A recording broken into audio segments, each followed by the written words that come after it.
Women in fashion industry have changed dramatically. Before, women falsify and erase established stereotype of a perfect woman with body without error. Currently, there are those women who try to break the beauty standards already installed in the society.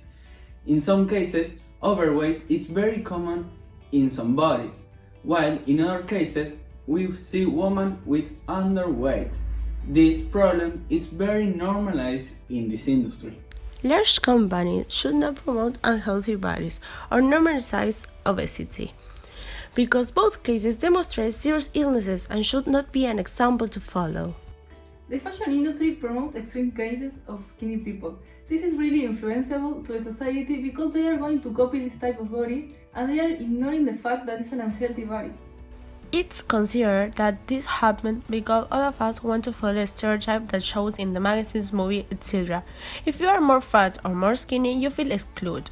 This is the dangerous side of the greatest influence that the media has on us today. Advertising, in particular, creates a seductive and toxic mix of messages for men and women. It's a fact that we are under influence of skinny lines, big muscles, beautiful red lips, large breasts, and six-pack abs. The media is showing and reinforcing cultural beliefs and values and, while it might not be exclusively responsible for determining the standard for physical attractiveness, it makes frequent exposure to these images and attitudes almost impossible. Children and teens are exposed to over 25,000 ads in a year, and companies spend over $17 billion a year on marketing. The fashion industry creates fierce competition, and the models are under intensive pressure concerning their body shape. Slimness is a fundamental requirement. This, in turn, leads to an increased risk of eating disorders. Fashion models are likely to develop anorexia or bulimia. Those are psychological conditions that involve eating disorders. It's when someone includes a very low body mass index. They refuse to eat and attempt to lose weight even though they were very skinny. This is the case of the model Susanna, whose agent told her, "Stop eating and exercising." She didn't because she doesn't want to lose her job. In 3 years, she developed anorexia, bulimia. She was weak, with depression. She lost her beard for 5 years, problems with teeth, hair, and skin, a completely unhealthy lifestyle. A study in the New York Fashion Week of 2017 showed that models in the backstage experienced different kinds of pleasure by the action. Over 62% of these models report being asked to lose weight or change their shape or size. Over 9% report that they had been told to take it one step further and receive plastic surgery. 80% of all 10 years old are afraid of being fat. 13 million American women eat in excess, while 10 million suffer from anorexia or bulimia, the two most severe forms of eating disorders.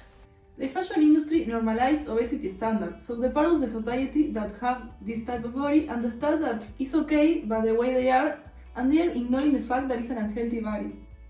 We should put a special emphasis on health objectively and be less sensitive, which this will mean that obviously we must accept all of use as we are, but not neglect something and important has behind and feel healthy.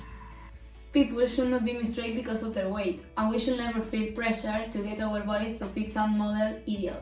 The definition of being overweight and being obese are abdominal or excessive fat accumulation that may affect health. We need to have the correct amount of fat so we can live a healthy life. When people keep up a pattern of eating more calories than they burn, more and more fat builds up in their bodies. That amount must respect the body mass index. This index allows doctors to determine the weight we have. Being up to 25 BMI is considered dangerous because it can produce a lot of associated illnesses like cancer, high blood pressure, diabetes, and a long full list. The World Health Organization have informed that more than 2 billion people is overweight all around the world. In your world, 65% of adults and 40% of children have more body mass than they expect. The problem is linked to more death than being underweight because we have a very easy access to junk food. Ex-Minister George Basso from the Ministry of Public Health pointed out that the main problem of this increase is the weight misperception. In Uruguay, the obesity is related with cultural eating traditions. For example, we eat a lot of meat without any vegetables. It's a marketing strategy, show different and unhealthy type of body to look inclusive, but the brand should care about the real diversity, taking advantage of the marketing campaigns and be example to follow them. Nowadays, we can feel lots of different movements in social networking. One of the most spoken talking of topic is the different body types and or acceptance to them. These movements proclaim that we should not obsess yourself with being extra skinny or going on extreme diets and feeling bad if you can't achieve this. It could be the most effective marketing strategy that the different companies adhere to these movements and to the idea that everybody is beautiful and deserves to be accepted. This could be done through using models that their bodies escape from the rule of skinny and tall. The rise of body campaigns enable more people to support brands that embrace and accept themselves. The internet has given a way to make others aware of not accepting skinny as the only body standard. Brands should realize they could set the example through their marketing campaigns and advertisements.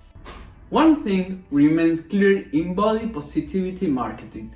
It's by embracing different bodies, sizes and shapes. Brands can have different audiences for their products. By doing this, they need to start empowering young people on social media, so they become diverse in all aspects and create pieces suitable for all shapes and sizes. Young people dominate the social media scene, and brands should become aware of the impact body image ads could have on teenagers and young adults. However, if the ad presented the meaning properly, it may be well received. To combat body shaming in the 21st century, some brands such as Dove or Lane Bryant are normalizing body positivity through their campaigns. Dove has had hits and misses in marketing and advertisement. However, in the My Beauty My Say body positivity marketing campaign, it hit the mark. In the ad, women voiced out of the negative things or action people had said or done to them. But it didn't face those women because they won't let anyone define them. In conclusion, the fashion industry should not promote women who are overweight or those who are too thin, because they tend to have a lot of influence in society, not only in women, but also in young people at an early age. We believe that it's okay to feel comfortable with our bodies, but it's not correct that we eat poorly. It's not correct that large companies normalize this problematic. On the other hand, we believe that they should promote campaigns to improve your physical form and choose behavior to improve your health.